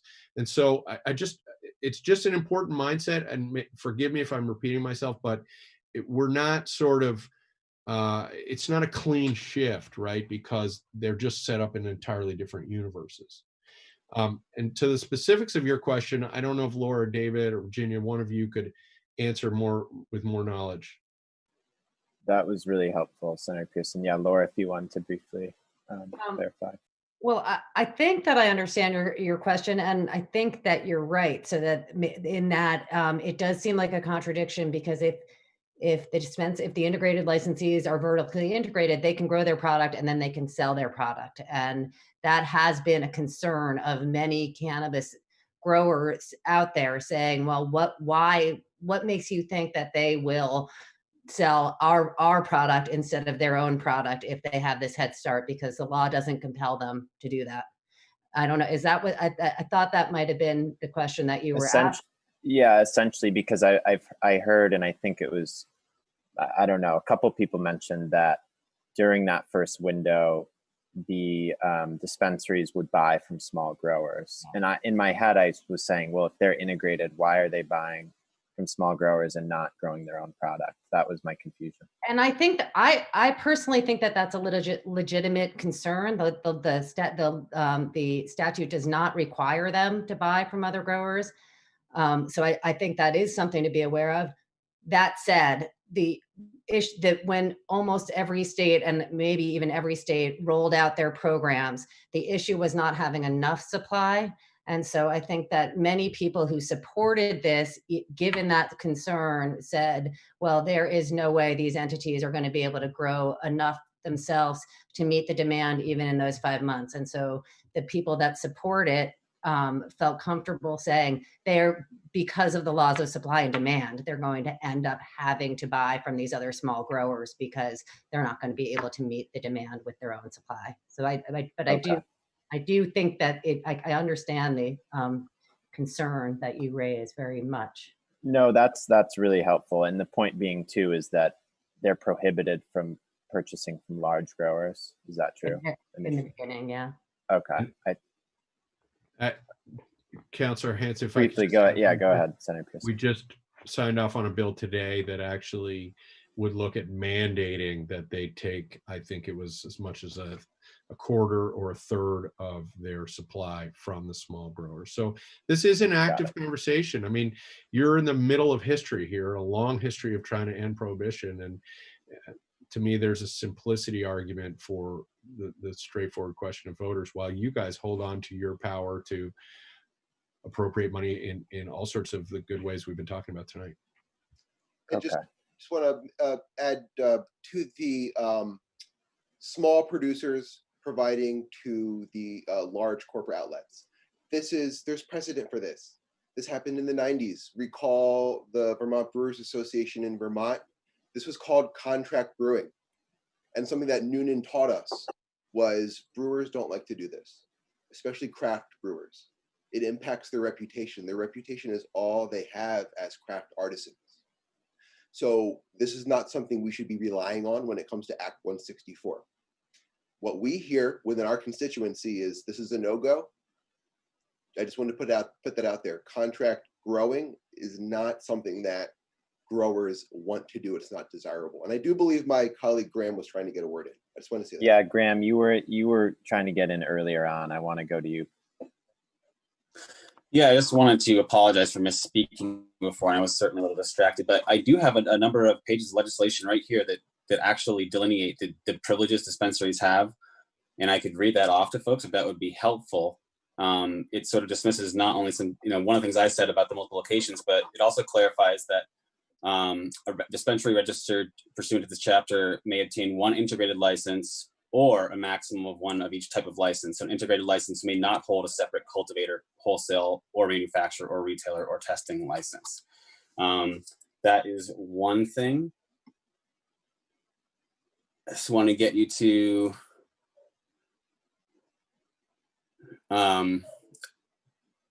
A dispensary license pursuant to this chapter may engage in practices that are not permitted for a cannabis establishment. As such, a dispensary may be vertically integrated under one license, sell tax-free cannabis and cannabis products to patients and caregivers, deliver cannabis and cannabis products to patients and caregivers, allow patients and caregivers to purchase cannabis and cannabis products without leaving their vehicles, produce and sell cannabis and cannabis products that have a higher THC content than is permitted by other establishments, produce and sell cannabis products that may not otherwise be permitted for a cannabis establishment, and sell larger quantities.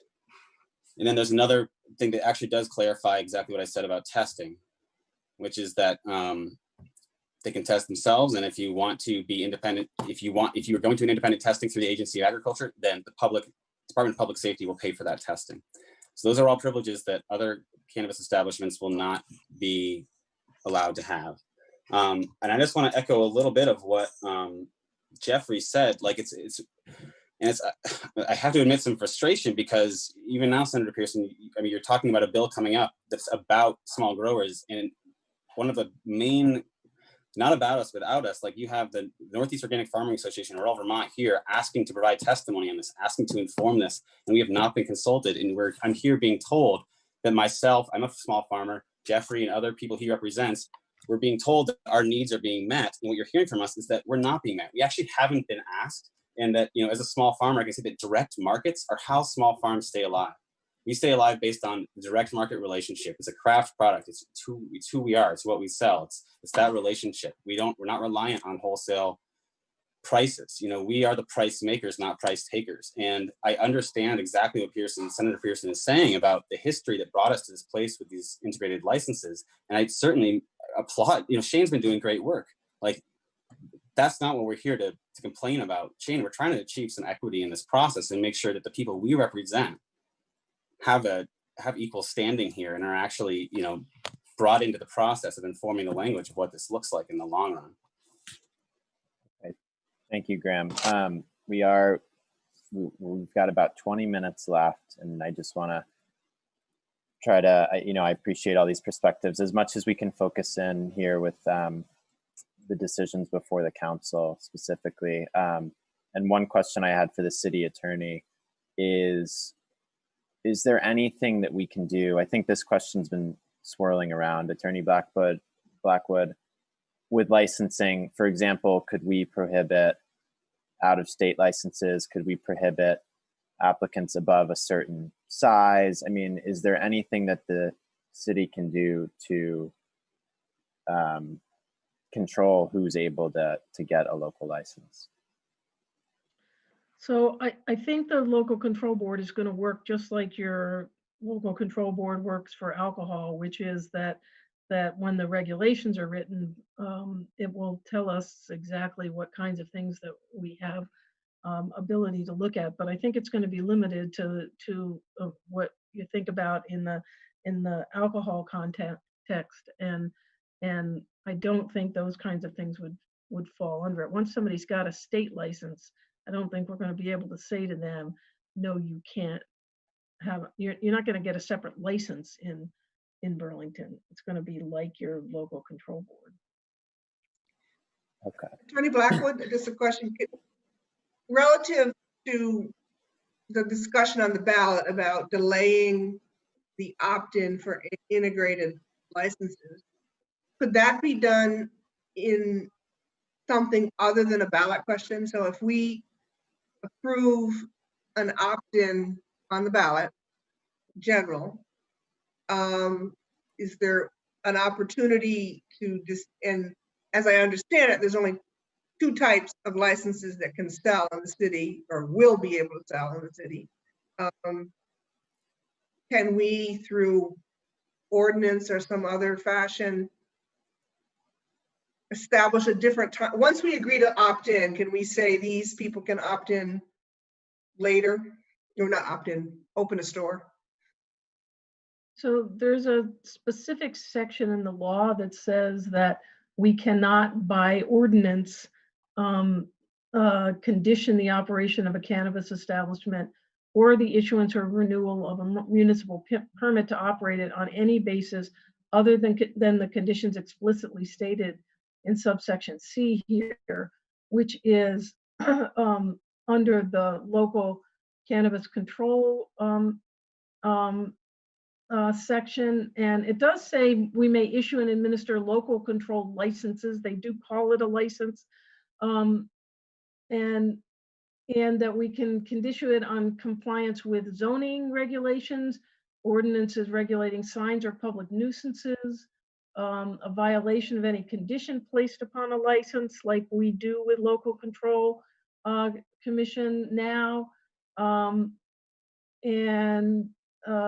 then we administer the rules furnished by the board. So it looks to me like those are the only conditions I can see that we can make a formal recommendation on. Now, because they have to go through a local control board process, there could be practically a way that things move at a different pace than they move at the state level. I don't know if that's helping. Yes. You all set, Councilor Carpenter. Do any other councilors have anything? Director Green, did you have any questions or comments for our panelists? Hi, thank you, Councilor Hanson. I just want to make sure that we're not forgetting to make sure that this whole process is as racially equitable as it can be. And I think that we're forgetting about the people who were harmed and the people who benefited off of that harm for decades. And if we remember who was harmed and put them first, then maybe we can come to some kind of conclusion that would be equitable. That's pretty much all I had to say, Councilor Hanson. Okay, thank you, Director Green. I see David and Shane with their hands raised. David. Thank you. I just wanted to make a just very technical point. It was mentioned about direct to market. Other than that first 5-month period, a small grower, or frankly any grower, can also apply for a retail license too. So under the law that's contemplated, you can go direct to market with your product, not within that first 5-month period, but anytime after that, growers throughout the state can apply for both a grower license and a retail license. In fact, they've established what is called a small retailer license, which again is a lower threshold license like the small grower license. So I just wanted to make that technical point. Thank you, David. Shane, go ahead. Thank you. I just wanted to piggyback a little bit on Senator Pearson's comments and give a little more detail on that. For us being integrated, that discussion that was ongoing at the State House, our concern was literally, are we going to have to lay people off? We have a vertical integration. I have people that work in the lab. I have people that cultivate. I have folks that work in the kitchen. And if we're not able to do certain components, which silo, which employees am I potentially going to have to let go to participate in the future marketplace? So that was one of the conversations there. Small growers, we've really, a couple of years ago, we've wanted to have small growers come into the medical market even so that we could purchase from them. That was something, though, that had a really hard time getting traction at the committee level. We did support that, though. The bigger picture here with this adult market is supply. There won't be enough supply. I'm not going to be able to build a facility big enough. I don't have $50 million to go build a facility to grow all the cannabis that's going to be sold in Vermont. That's where it is going to take, a marketplace to fill those demands that are coming. And we want to be collaborative with the growers. And as Dave just said, after that 5-month period, cultivators, small cultivators, craft growers can get a retail license as well.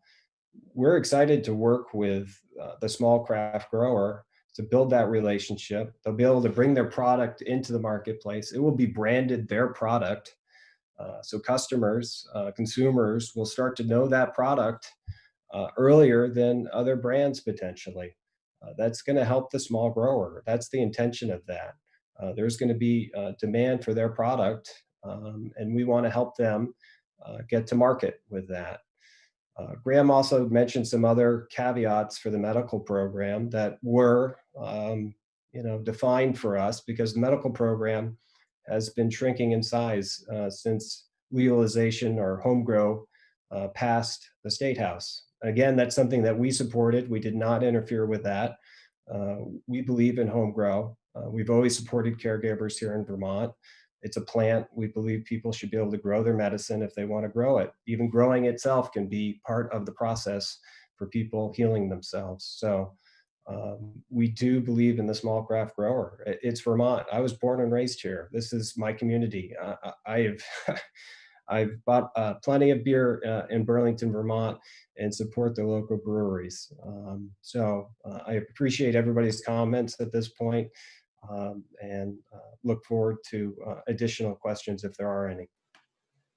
Thanks, Shane. And yeah, we are running up against time. We've got a little over 10 minutes. I'm going to prioritize if counselors have any additional questions. I do see you, Josh, and if there's no counselor questions, I'll go right to Josh, and any other panelist that wants to speak, you can raise your hand. I'm looking at counselors first.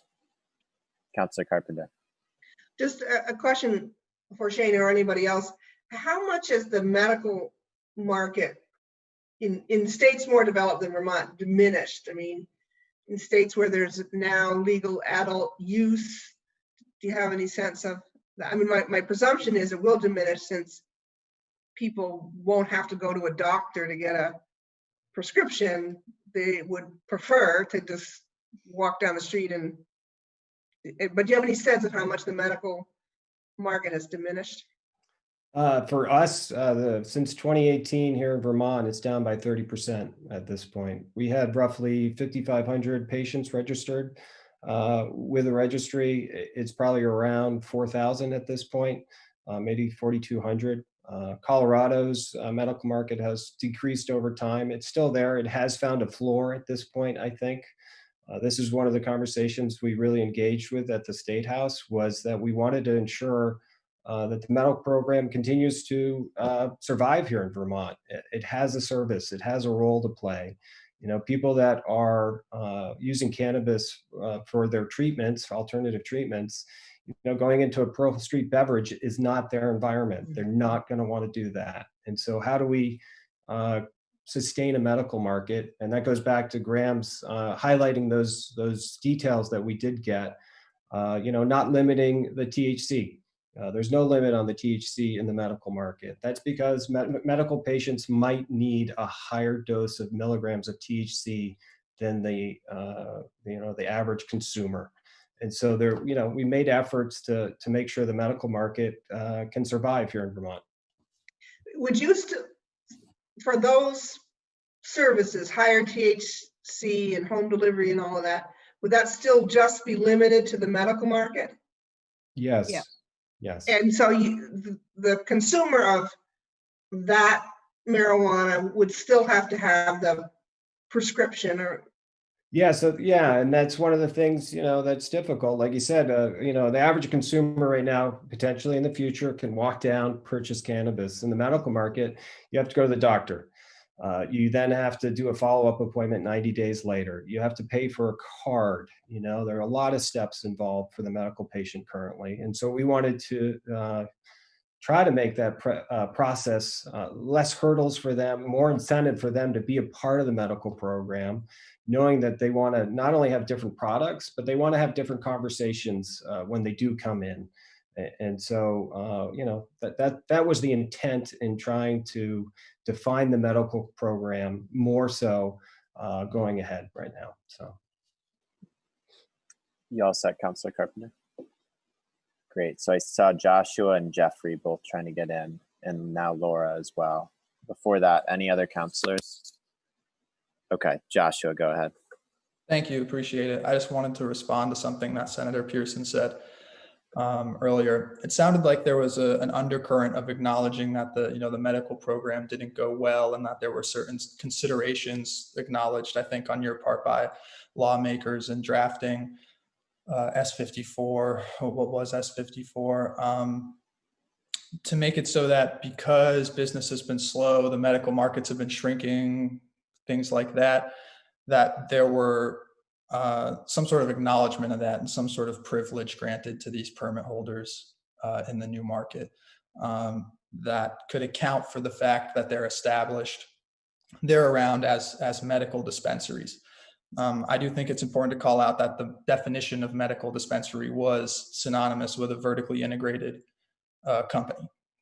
So even though they're a medical dispensary, they're still vertically integrated. These vertically integrated permits are also vertically integrated. And I also want to acknowledge that this isn't just about Shane. You know, Shane and Champlain Valley Dispensary have been doing good work. There's 4 other integrated permit holders, would be integrated permits, by 2 other, publicly traded companies. And these are companies that can access $50 million quite easily to build a grow facility that would supply their whole demand. And they would have no incentive to, reach out to small growers to stock their products. And they would go after opening up a dispensary, likely in the largest county, largest city in the state. So, how do we know that even Champlain Valley Dispensary isn't going to be outcompeted by these larger companies in that context? I think there's even though it may sound like a pain in the butt to go get a different permit and enter the market that way, that might be more protective for Shane and for his business as well, given what could happen if that head start is really taken advantage of by publicly traded corporations that have access to capital that isn't really imaginable for a lot of small rural farmers and a lot of Black and brown folks in Vermont, definitely a lot of Burlington residents. So I guess really, I just want to bring it back to what seems to be really the question again, which is this privileged entry. Do we want that to be rolled back? And thank you, Tyastia, for bringing up who's really been harmed the most and asking us to come back to that and take that perspective, because I think if there is any sort of special consideration or slant in this market, it has to be towards the people that were harmed the most by this plan. So I think there's been a lot of talk here about why we shouldn't do something that impacts, at the end of the day, 5 different permits held by 3 different companies. And there's a whole city and a whole state of people trying to get involved in the industry that should have access to it. Thanks, Josh. Councillor Carpenter, and I have Jeffrey and Laura waiting, but go ahead. If someone could clarify, can all 5 of those companies come into Burlington tomorrow? Or right now I understand there's only 5 integrated licenses in the state. Can the state issue 5 more integrated licenses? And so of the 5, could all 5 operate in Burlington? If somebody could I'm answer. seeing a lot of mixed responses, Councillor Carpenter. Who did you want to go to, Councillor Carpenter? David, I just want to know the law, if they can come in or not. Yeah, well, it's not like all the things in this, it's not a straightforward answer. One of the criteria that the Cannabis Control Board does look at is geographic diversity. So as they did consider during the rollout of the medical program, geographic diversity, right now there's only 1 medical dispensary in Burlington. There's only 1 in Chittenden County. And so that is part of the consideration that the Cannabis Control Board will take into account when issuing licenses. So there's nothing that prohibits it explicitly other than the fact that the board will make those determinations. So, but there's 5 licensees now, or really technically 4. If all 4 of them wanted to open a shop in Burlington, could they? Well, what I'm saying is I think it's hard to answer that question. Jeff may have thoughts on it. I think because geographic considerations are part of the board's task, I think it would be difficult, but at the same time, it could be possible. So. All right. So I have Jeff and Laura waiting, but Councillor Carpenter, are you all set? Or? All right. This is probably going to be it, unless any other councillors come to me, and otherwise we're going to wrap up with Jeff and then Laura. Go ahead, Jeff. Thank you. I guess you know, the way that we interpret this law, there really is not much stopping Councilor Carpenter that from occurring. So come May, in fact, I wouldn't even be surprised if, given their resources, they already had retail locations in the city. They're just waiting for approval and the licensing to come through. Let's be clear, this is an emerging industry across this country, but it's a multi-billion-dollar industry. And within these national stats, it's something like less than 3% of these businesses are people of color owned. Less than 3% nationwide. And so stepping back, who's largely benefiting from these laws state by state, there's about 13 of them now. So what I would just impose upon the councilors who are with us this evening is, what do we want Burlington to look like in these coming years? Ask ourselves these questions.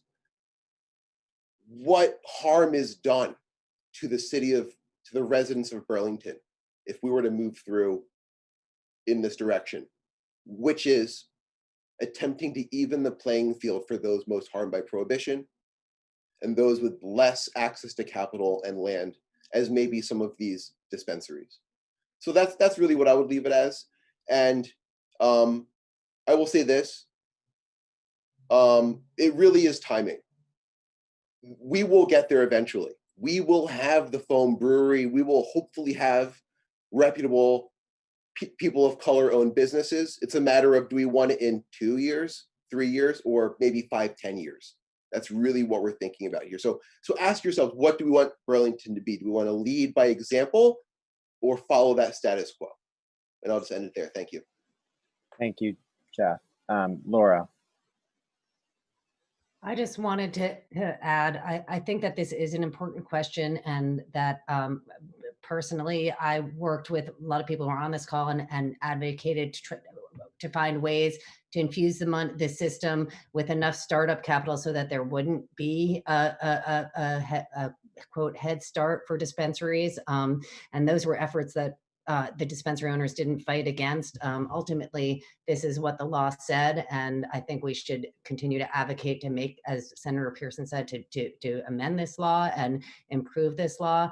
I just hope that this conversation doesn't distract from what I think maybe are more important, because no matter what the timing of the licenses, if BIPOC people and people that suffered, who some of them, there's a huge overlap from criminal conviction from cannabis, who lost job opportunities, who don't have capital, no matter when they're allowed access to licenses, some of those people are not going to be able to get them if there aren't funds, if there aren't support, if there aren't no interest loans, if there's not technical assistance around developing these businesses. And so to me, I think figuring out how as a city, I hope that's what you want to look like, and that's what you help to build and make models for, not just through this law, but in all of the work that you do as a city council. And I think that's, I just don't want that to get lost in the details of this particular question, because I think that is a larger and more important question. Thank you, Laura. We are right up against time, and I really, really appreciate everyone for taking the time to participate. This was great. A lot of really interesting perspectives. I think we had a diversity of perspectives offered, and you all were really respectful, and I think shared the time really well with one another, and made my job a lot easier in terms of managing the whole thing. So thank you all so much. And thank you. I hope you'll continue to engage with us and help us as we make this really important decision. So we don't need a formal adjournment vote because we never had a quorum of counselors. So we can just end it informally by just saying thanks everyone and have a great evening. Thank you. Thank you.